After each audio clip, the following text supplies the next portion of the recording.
sempre seja louvado. Bem-vindo, irmão, bem-vinda, irmã.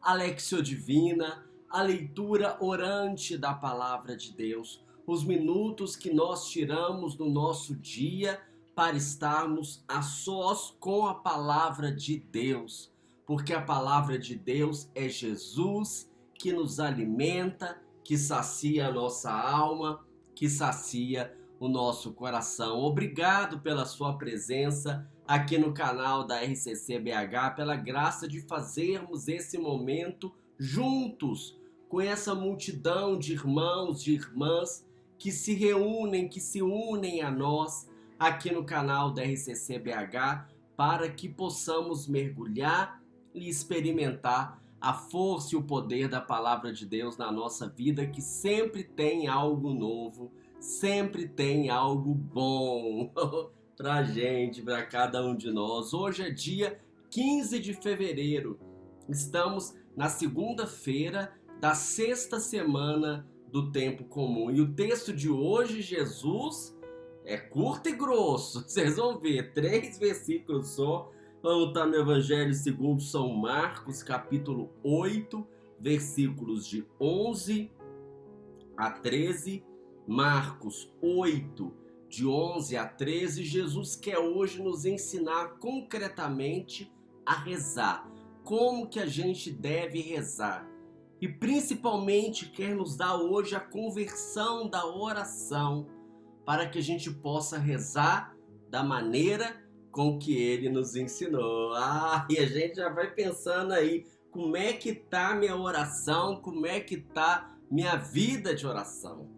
Vamos fazer essa reflexão juntos, por isso convido você a pegar a sua Bíblia, a escolher um lugar tranquilo e vamos mergulhar na proposta de Deus para a minha vida hoje. Nós estamos reunidos em nome do Pai, do Filho e do Espírito Santo. Amém. Vamos começar a nossa oração invocando o Espírito Santo. Vinde, Espírito Santo, vinde por meio da poderosa intercessão do Imaculado Coração de Maria, vossa amadíssima esposa. Derrama, Nossa Senhora, sobre nós o Espírito Santo, pelas mãos ensanguentadas de Jesus, para que possamos abrir a nossa alma, abrir o nosso coração, diante da maneira com que eu me encontro, da forma com que eu cheguei aqui para essa Alexio Divina, para os desafios que eu tenho nessa semana, para as lutas que eu estou vivendo, para as situações difíceis que eu estou passando, mas também diante das graças, das vitórias que eu tenho alcançado. Vem, Espírito Santo, abrir os meus olhos, abrir o meu coração, para que essa palavra que é viva se torne vida na minha vida. Amém, amém, amém. Alexio Divina, como você sabe, é um método de oração com a Bíblia, com a Palavra de Deus, composto por 4 degraus espirituais. O primeiro degrau é a leitura do texto. Vamos procurar entender o que Deus está querendo dizer nesse texto. Vamos lá? Proclamação do Evangelho de Jesus Cristo segundo São Marcos. Naquele tempo, os fariseus vieram e começaram a discutir com Jesus. E para pô-lo à prova, pediam um sinal do céu. Mas Jesus deu um suspiro profundo e disse: por que é que essa gente pede um sinal? Em verdade eu vos digo, a essa gente não será dado nenhum sinal. E deixando-os, Jesus entrou de novo na barca e se dirigiu para a outra margem. Palavra da salvação, glória a vós, Senhor. Eita, Jesus aqui falou que não, hein? Imagina só. Vamos analisar então, perceber o que o texto está dizendo, analisando aí o contexto. Olha que interessante. Esse evangelho do capítulo 8 de Marcos, versículo 11, está entre dois sinais, dois grandes sinais. O sinal da multiplicação dos pães acontece um pouco antes, e o sinal da cura de um cego acontece um pouco depois. Então, de fato, esses sinais acompanham aí a vida de Jesus, a vida pública de Jesus, naquilo que os sinais representam, naquilo que os sinais querem dizer. Jesus estava lá pregando, curando, fazendo sinais, anunciando o reino. Assim o Marcos resume a vida pública de Jesus. Só que aí, vamos dizer assim, um belo dia, chegaram os fariseus e começaram a discutir. Algumas versões falam disputar com Jesus. Os fariseus eram os religiosos, os líderes religiosos daquele tempo, e começaram a desafiar Jesus. E fizeram com Jesus algo muito parecido com o que o demônio fez com Jesus lá na tentação do deserto. Eles disseram, vamos dizer mais ou menos assim: se você é Deus mesmo, faça um sinal. Se você é Deus mesmo, prova. Se você é Deus mesmo, como ele disse, atira-te daqui, transforma esse pão em pedra. E diante disso, Jesus faz o quê? Suspira. Olha que engraçado, ou que tristeza, Jesus dá aquele suspiro profundo. O que Jesus será que pensou, né? Nesse suspiro, oh meu Deus, o que eu vou fazer? E ele fala, por que é que essa gente pede um sinal? Não será dado nenhum sinal para essa gente. Quem que é essa gente que não vai receber nenhum sinal? Essa gente é o povo eleito de Deus. Aquele povo que não quer acreditar em Jesus. Jesus falou, não vou fazer. Diante daqueles que não queriam acreditar em Jesus. E aí, diante de tantos sinais, Jesus nega o sinal. Por quê? Porque uma coisa é o sinal e outra coisa é o que o sinal representa.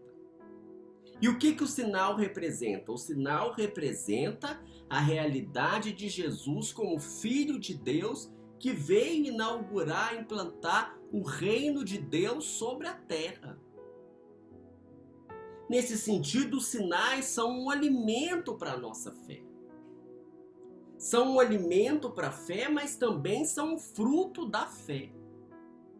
Porque quem quer pedir para Jesus uma prova cabal da sua presença, ó Deus, me dá uma prova cabal do seu poder aqui agora, e te desafio a fazer isso. Quem fizer isso com Jesus vai ficar esperando.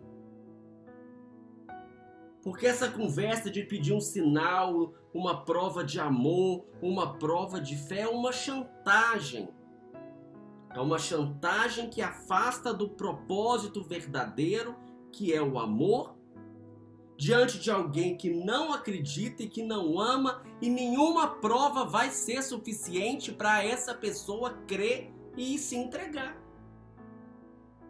Quem pede um sinal, uma prova de amor é porque não ama. Quem pede um sinal, uma prova de fé é porque não tem fé. E tudo aquilo que Jesus fizesse, eles iriam encontrar um motivo para questionar, para falar mais si, mas talvez diante de tantos sinais que Jesus já tinha feito. O que mais que eles precisavam para acreditar?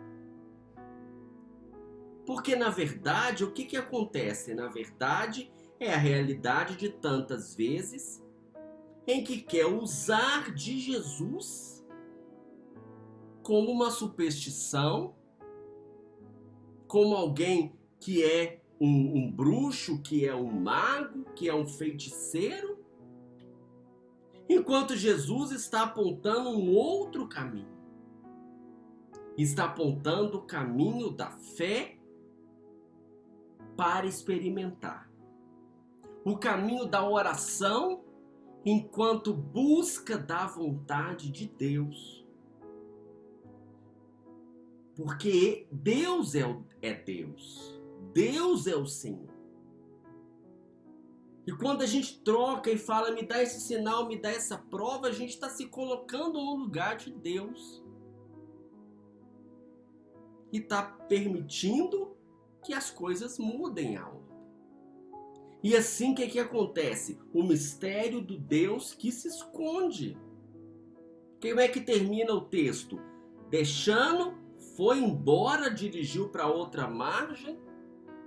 Quer dizer, não é que Deus se afasta, mas ele se esconde porque ele não quer esse relacionamento de escravo. Ele não quer esse relacionamento de troca, de câmbio. Ele quer um relacionamento de filhos livres que se relacionam por amor. E aí nós vamos já passando para o segundo degrau espiritual, o degrau da meditação, em que eu vou confrontar a palavra de Deus com a minha vida e confrontar a minha vida com a palavra de Deus. E vou me perguntar como está a minha oração, como está a minha postura nos momentos de oração. Será que eu rezo só para ficar falando as minhas intenções? Torcendo Deus em favor da minha vontade, da minha realidade egoísta? Eu chego lá, falo, quero isso, quero aquilo, quero isso, quero aquilo, entrego a lista e vou embora? E por isso, tantas vezes eu entro nesse mistério da oração não atendida. É o que Tiago fala na sua carta. Tantas vezes a oração, Tiago 4, pedi e não recebeis porque pedis mal, a fim de satisfazer as vossas paixões. Tantas vezes eu estou pedindo para atender os meus desejos, para atender as minhas vontades, para atender as paixões, para atender a carne, em vez de buscar a necessidade. O que é a necessidade? É algo que me falta, que é essencial para o cumprimento da vontade de Deus na minha vida. E assim, tantas vezes eu vou fazer essa reflexão e perceber que ele não fez o que eu queria, que ele disse não. Porque tantas vezes o que eu estava pedindo não era bom para mim. E tantas vezes ele me deu outras coisas que eu não tinha pedido, que eu não tinha percebido. Porque até mesmo Jesus experimentou essa realidade. Pai, afasta de mim esse cálice, mas não se faça o que eu quero, e sim o que tu queres. Diante do propósito de Deus que é maior. Diante da vontade de Deus que é o melhor para a minha vida, como um filho que às vezes pede uma coisa que não está na hora, como um filho que às vezes pede uma coisa que não é boa, e o pai precisa falar não. Ou não porque não é o momento, ou não porque não é para você. Mas eu reconheço que tantas vezes eu faço barganha com Deus. Tantas vezes eu falo, se você me der isso, eu faço aquilo. Se você me der cura, eu vou acreditar. Se você me der um emprego, eu vou na missa. Se você fizer um milagre, vai acontecer isso. E aí eu começo a ficar com aquele filho mimado, que vai ouvindo e percebendo as situações da vida e começa a me decepcionar e começo a me afastar de Deus. E falo assim, mas agora eu não vou pedir mais nada também. Não. Porque ele não quis fazer, ele faz se ele quiser. Mimado. Porque a fé é o centro do evangelho de hoje. A fé que vem de um relacionamento de amor é o centro do evangelho de hoje. O que é a fé? A fé é a certeza em algo que não se vê, como fala lá no Hebreus. A certeza de algo que não se vê, eu não preciso ver para acreditar. Mas se ele quiser, estiver do plano dele, daquilo que é essencial para a minha conversão e para a minha vida plena, que seja feita a vontade de Deus na minha vida. Por isso hoje, meus irmãos, a cura que nós precisamos é a cura dos nossos olhos, para que a gente possa ver, mesmo sem ver. O que precisamos hoje é a cura da nossa oração, para que a gente saiba rezar como Jesus nos ensinou. O que precisamos hoje, o que eu preciso hoje é um milagre da fé. O grande milagre é a fé. O grande milagre é a conversão. O grande milagre é a vida que dá sentido à minha vida. E assim, reconhecendo todas essas realidades, eu vou passar para o terceiro degrau espiritual, que é o degrau da oração. O que é que esse texto me leva a dizer a Deus? E eu vou dizer, Senhor Jesus, perdão. E você vai rezando comigo, perdão, Senhor, por tantas vezes eu queria usar o teu nome para satisfazer os meus desejos e as minhas paixões.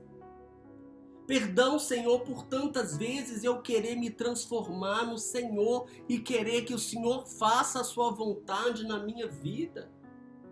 Perdão, Senhor, por tantas vezes não ter humildade de me submeter aos seus desígnios, às tuas vontades, aos teus propósitos. Perdão, Senhor, por tantas vezes não me dobrar diante do teu senhorio e querer apenas, Senhor, que faça na minha vida aquilo que eu quero. Mas minha mente, Senhor, é tão limitada, meu coração, Senhor, é tão confuso. Por isso eu peço perdão, Senhor, diante de todas essas realidades. E mais do que isso, eu clamo o teu Espírito Santo nesse dia. Vem, Espírito Santo, abrir meus olhos. Vem, Espírito Santo, me dar o discernimento dos Espíritos. Vem, Espírito Santo, me ensinar o que pedir, colocar no meu coração o que pedir, colocar no meu coração o que desejar, para que eu possa desejar os desejos de Deus, para que eu possa pedir aquilo que Ele mesmo quer me dar, num relacionamento de amor, de entrega, de confiança. Vem, Espírito Santo.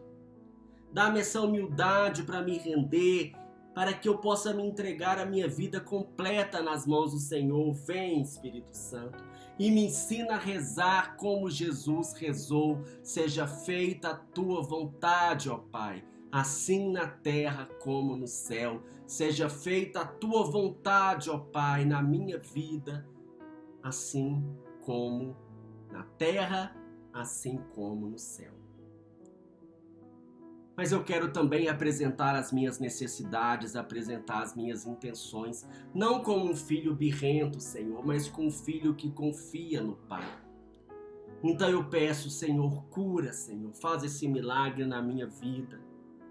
Senhor, dá-me esta graça, Senhor, esta necessidade, esta realidade. E você vai colocando as suas intenções, você pode colocar no comentário as suas intenções. Vamos pedir, não vamos deixar que o inimigo roube a nossa fé. Ao contrário, Senhor, tem misericórdia de mim, eu renuncio a toda tentação contra a fé. E eu proclamo, eu creio, Senhor, mas aumentai a minha fé. E porque eu creio, eu quero ter acesso à graça e ao amor. E porque eu creio, eu apresento todas as necessidades, sem essa preocupação de estar tentando, de estar chantageando, de estar barganhando, apenas colocando a minha vida nas tuas mãos e permitindo que esse grande sinal da fé, da conversão, da graça, da cura, da libertação, da salvação aconteça na minha vida a cada dia. E assim nós vamos passando para o quarto degrau espiritual, que é o degrau da contemplação. em que hoje eu me decido pela vontade de Deus. A minha vida está sujeita à vontade de Deus com toda a gratidão, com o coração aberto de filhos, porque eu creio que Ele é meu Pai, porque eu creio que Jesus é Filho de Deus, porque eu creio que em Jesus eu sou Filho de Deus. Mesmo quando eu não entender, mesmo quando eu não compreender, mesmo quando Deus falar não para mim. Que o Senhor nos abençoe e nos guarde, que o Senhor nos mostre a sua face e nos conceda a sua graça, que o Senhor volva o seu rosto para nós e nos dê a paz. Que o Senhor nos abençoe, em nome do Pai, do Filho e do Espírito Santo. Amém. Acompanhe toda a programação da RCC-BH, que está aqui nos nossos canais, nas redes sociais. E a Alexio Divina volta amanhã, se Deus quiser.